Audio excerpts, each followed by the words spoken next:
This is Andrew Thompson. Andrew and his family are also great supporters of the Suffolk Horse and the Suffolk Horse Society. A lovely, lovely wagon. I'll ask him, it looks like a Dorset wagon to me, but I may well be wrong. But Adam's gone. Andrew's got real nice harness on there. What wagon? Wagon? Is it a Dorset wagon? No. I've been wrong all day, so I'm consistent. It's an Oxfordshire wagon. It's an Oxfordshire wagon. Built at Aston, near Bampton. Do you want to have a little say? If you want to, yeah. Can you mind your horse? Can you mind your horse, young man, please? And thank goodness for that, eh? Which way do I climb up? Climb up over this wheel. Want me to do it?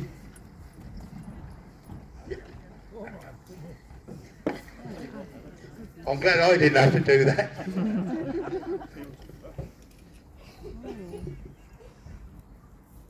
Right. Okay. Oh, we are. We're off.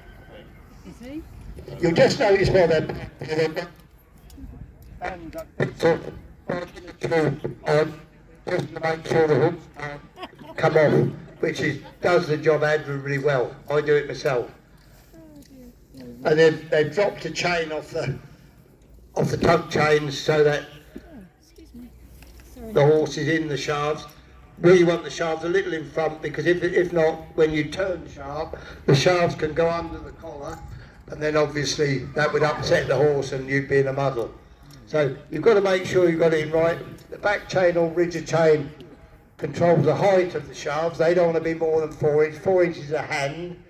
I've got exactly 4-inch hand. Look, yeah, I can't get on with anybody.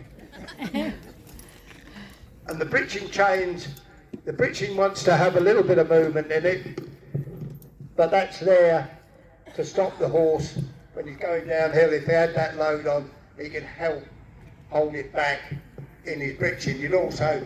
You could have a drug that you put under the wheel going downhill, so it can't go away from you. Well, anyway, you get along, young man. Yeah, and you can talk about the wagon on your way round. Aramadirci. It works.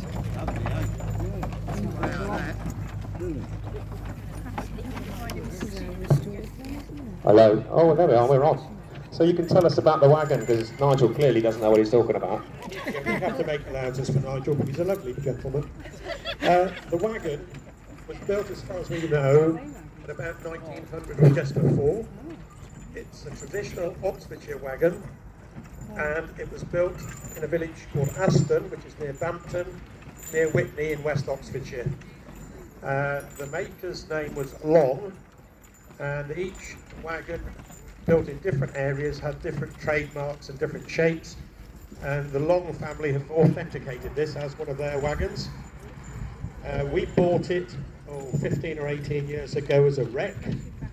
A gentleman called Gus Kitson in Suffolk actually did the overhaul and put it right for us. And the man that worked for him said to me, "Oh, those woodworm in Oxfordshire, they are damn friendly. They're all holding hands in your wagon," because it was absolutely rotten in some of the timbers. The family that we knew, and we didn't buy it from, it came from off eBay. The family that we knew, they bought it in 1906, and they were neighbours to where my father farmed in the 40s and 50s. So that's a little bit of history about the wagon, and we've done 15 years of showing it and going to county shows, not so many since COVID, and it's been a jolly good bit of equipment for us. Did you hear most of that? Jolly good. And what would this have been used for? Is this a hay wain? This would have been used for bringing hay in, harvest crops in. I know that where it lived, bags of corn used to be taken from the farm to the local station, and that was one of its jobs. And what sort of weight would a horse like this be able to pull in the cart? Because they've got the cart's weight as well, I suppose. Yeah, the cart is, I don't know exactly what it weighs, but they say a ton of horse will pull 2 tons. So you probably pull just over a ton, perhaps 2,500 weight in this, because it is quite heavy. I used to think what I wanted to do, and I'll just wait till we get a bit closer to the top. too slow, you silly old son, and he'd go up the pace. He was fantastic. Unbelievable. Yeah, but they do understand a lot more people. And the horse here is just pulling away with great ease, but actually putting some effort in, they'll work for you. Yeah, they will work for you. I had a study. This particular lad, you'll see him rushing at any hills, because it's easier to pull something when he's moving quickly. Our farm, where I do most of the driving these days, we go around and see the livestock, go around the fields, and we're on quite a flat area, so something like this is a bit taxing for him, but we'll cope with most things. It's quite a bumpy ride, isn't it? Not wonderful suspension. There is no suspension whatsoever. Your trade drays, the ones for the road, will have suspension. These are absolutely solid. I won't be rude to Adam, but the fields are quite rough. Yeah, they are. We like them like that. And tell me about the horse. Right, this is Gateridge Earl. What's he about? 14, I think he is, 13 or 14. He was born at home on the farm, and this is one of the very few horses that we've not seen born. He was actually born out in the field, looked out the window the next one morning and found the horse out there. So he's done very well. He was broken to drive, and he's been ridden. He, before COVID, we'd got big ideas of taking him to boys and getting him to do it with the boys, but the young lady doing it, needless to say, got married and children and things like that, so that has at the moment been on the back burner. Great, well thank you very much. And Nigel, would you like to take back over and tell us how difficult it is to break a horse? How long will it take to get a horse to be able to do this kind of work?